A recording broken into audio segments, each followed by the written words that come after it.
अस्सलाम वालेकुम। जैसे कि पिछले लेक्चर में हमने ये तय किया था कि हम बैचलर ऑफ एजुकेशन के प्रोफेशनल सब्जेक्ट्स के ऊपर लेक्चर सीरीज़ करेंगे। उन प्रोफेशनल सब्जेक्ट्स में से पहला सब्जेक्ट फाउंडेशन ऑफ एजुकेशन, जिसको फ़िलासफ़ी ऑफ एजुकेशन कहते हैं, आइंदा हम उसको डिस्कस करेंगे। तो फ़िलासफ़ी ऑफ एजुकेशन का पहला टॉपिक आज हम डिस्कस करेंगे और हम ये भी देखेंगे कि उसी टॉपिक पर कौन सा सवाल आता है, उसको क्रैक कैसे किया जाता है। तो फ़िलासफ़ी ऑफ एजुकेशन का पहला सवाल जो आता है, जो फ्रीक्वेंटली आता है, वो आता है define philosophy, describe the role of philosophy in education practice and education policy. अब इस सवाल के 3 हिस्से हैं। पहले फ़िलासफ़ी को डिफ़ाइन करना है, फिर फ़िलासफ़ी के रोल को एजुकेशन प्रैक्टिस में बताना है, और फिर पॉलिसी, एजुकेशन पॉलिसी और फ़िलासफ़ी का उसमें रोल बयान करना है। तो आएँ इसको जल्दी से समझते हैं। अब अगर मैं आपसे पूछूं या कोई भी किसी से पूछेगा कि व्हाट इज़ फ़िलासफ़ी, तो सबकॉन्शियस या कॉन्शियस में हमें फ़िलासफ़ी के बारे में ये होता है कि फ़िलासफ़ी का मतलब है कहीं ना कहीं डीप थिंकिंग या डीप आइडियाज़। ये तो हमारे जहन में होता है, लेकिन we do not have a clear definition of what philosophy. हमें क्लियर पता नहीं होता कि कौन सी चीज़ फ़िलासफ़ी है, फ़िलासफ़िकल है, कौन सी चीज़ नॉन फ़िलासफ़िकल है, साइंटिफिक है या मैथमेटिकल है, या उस चीज़ का ताल्लुक़ आर्ट्स के साथ है। तो आए इसको समझते हैं। तो जब हम फ़िलासफ़ी को डिस्क्राइब करते हैं तो अक्सर जो राइटर्स हैं वो 2 ग्रीक अल्फाज को इस्तेमाल करते हैं, कि बताते हैं कि 2 ग्रीक अल्फाज फ़ाइलियन एंड सोफ़िया। फ़िलासफ़ी इन 2 अल्फाजों से बना। नॉलेज, फ़ाइलियन का मतलब लव और सोफ़िया का मतलब है नॉलेज। तो love for knowledge, basically philosophy का मतलब है लव फॉर नॉलेज। लेकिन ये डेफिनेशन इम्तिहान में लिखने के लिए काफ़ी नहीं है, फ़िलासफ़ी को अनपैक करना पड़ेगा। तो फ़िलासफ़र्स फ़िलासफ़ी को अमूमन 2 तरह से अनपैक करते हैं। पहला, फ़िलासफ़ी को जनरल सेंस में बताते हैं और सवाल करते हैं कि मिसाल के तौर पर मैं आपसे पूछूं कि एक मशहूर किताब है how to think and grow rich, Napoleon Hill की, क्या वो फ़िलासफ़ी है? या एक और मशहूर किताब है rich dad poor dad, Robert Kiyosaki की, क्या वो फ़िलासफ़ी है? या अशफाक हुसैन की एक किताब है ज़ाविया, जिसमें बहुत गहरी गहरी बातें की गई हैं, क्या उसको हम फ़िलासफ़ी कहेंगे? तो फ़िलासफ़र्स कहते हैं कि जर्नल सेंस में कोई भी ऐसी बात, कोई भी ऐसी आइडिया, कोई भी ऐसी राय, कोई किताब या कोई शख्स बयान करे जो मुनज़्ज़म तरीके से बयान की जाए, इन ऑर्गेनाइज्ड वे, और उसको लॉजिकल आर्ग्यूमेंट्स के साथ सपोर्ट किया जाए, तो वो फ़िलासफ़ी है। वो किताब या वो शख्स फ़िलासफ़िसाइज़ कर रहा है या फ़िलासफ़ी में इंगेज है।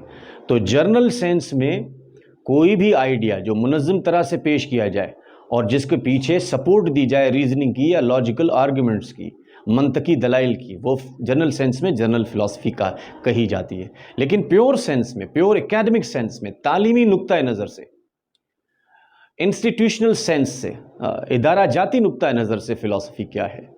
तो फ़िलासफ़ी इदारा जाती नुक्ता नज़र से एक सब्जेक्ट का नाम है, मज़मून का नाम है, जो यूनिवर्सिटी में पढ़ाया जाता है, और बेसिकली वो मुताला करता है इल्म का, वजूद का, उनके बुनियादी नेचर का, बुनियादी नौइयत का मुताला करता है, इल्म का, वजूद का, सच्चाई का, अखलाकियात का।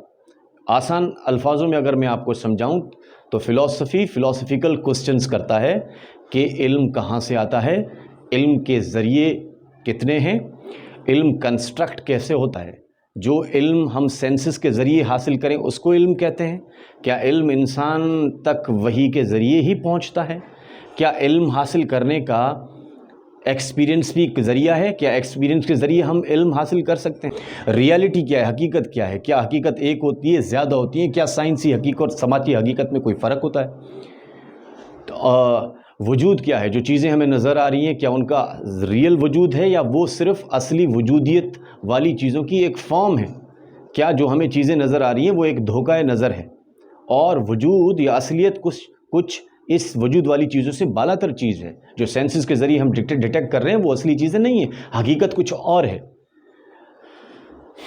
सच्चाई क्या है, इंसाफ क्या है, कातिल किसको कहते हैं, क्या कातिल उसको कहते हैं जो किसी आदमी को कत्ल कर दे, तो क्या सिपाही को भी हम कातिल कहेंगे जो बॉर्डर पर मुल्क के लिए लड़ते हुए किसी को कत्ल कर देता है?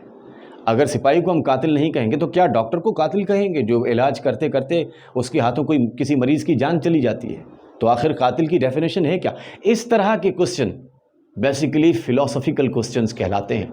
और आप सिंपल अल्फाजों में कह सकते हैं कि philosophy inquires philosophical question. Basically philosophy मुताल्ला करता है और खोजना और जांच लगाता है फ़लसफ़ाना सवालातों की। अब आप पूछेंगे कि फ़लसफ़ाना सवालात और गैर फ़लसफ़ाना सवालात कौन से हैं?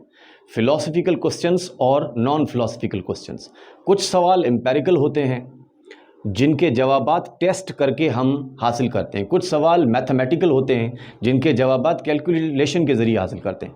कुछ सवालात फ़िलॉसफिकल होते हैं जिनके जवाबात मंतक, intuition, reasoning, discussion, deep thinking इनके ज़रिए हासिल किए जाते हैं।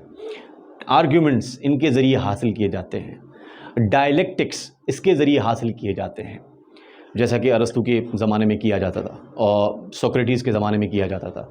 तो बेसिकली फ़लसफ़ा फ़िलॉसफिकल क्वेश्चंस के मुताल्ले का नाम है। अब चलते हैं सवाल के दूसरे हिस्से की तरफ।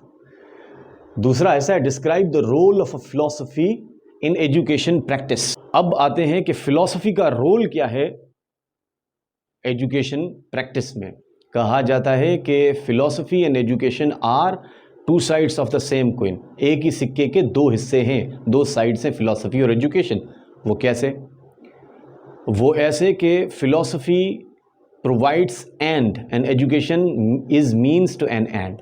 फिलॉसफी जो है एक मकसद सेट करती है और तालीम उस मकसद तक जाने का ज़रिया है। और अगर आसान अल्फाजों में मैं आपको समझाऊं तो philosophy gives purpose, sets path and basically process of education and education makes that philosophical theory practical।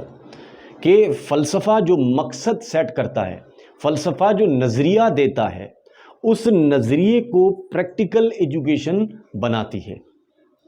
तो इस तरह से एजुकेशन एक लेबॉरेटरी का रोल अदा करती है। अब आप पूछेंगे कि लेबॉरेटरी का रोल कैसे अदा करती है? तो बेसिकली एजुकेशन प्रैक्टिस जो है वो एक लेबॉरेटरी है जहां पर दी गई फिलॉसफिकल थ्योरी को प्रैक्टिस किया जाएगा, टेस्ट किया जाएगा, उसको कंक्रीट बनाया जाएगा, देखा जाएगा कि कितनी वो फीजिबल है लर्नर के लिए और ओवरऑल वेलबींग ऑफ सोसाइटी के लिए।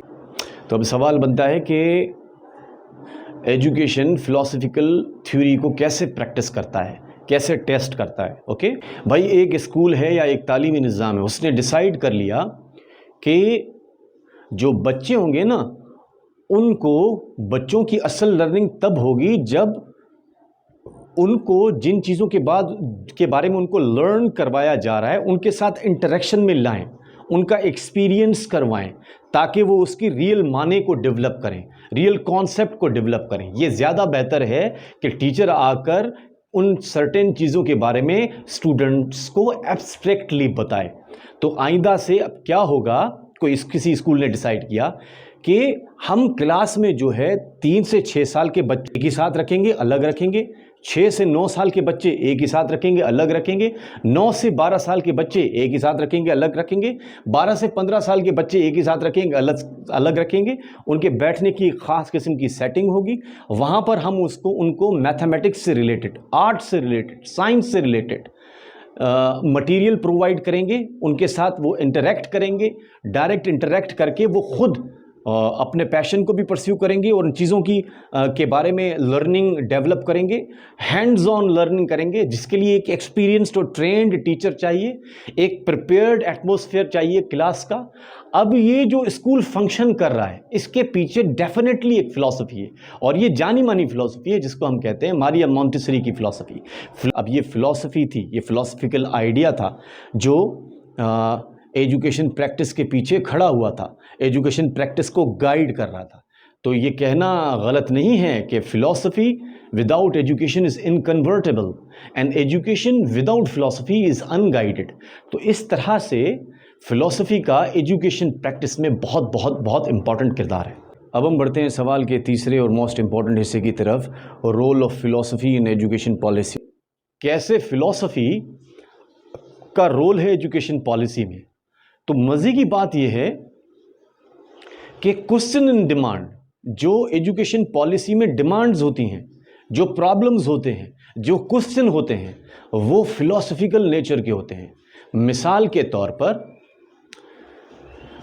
तौर पर कि भाई एक बच्चे की जो है, एक बच्चे की एबिलिटी को कैसे मेजर या एवेल्युएट किया जाए, या फ्री एजुकेशन के कौन से बच्चों को दी जाए, कौन सा बच्चा स्कॉलरशिप डिजर्व करता है, या 21st सेंचुरी में एजुकेशन का पर्पस क्या होना चाहिए। अब ये फिलोसफिकल क्वेश्चंस हैं जिनको एड्रेस करने के लिए एक्सपर्ट्स फिलोसफिकल अप्रोच अडॉप्ट करते हैं, और फिलोसफिकल अप्रोच अडॉप्ट करना लाजिम हो जाती है।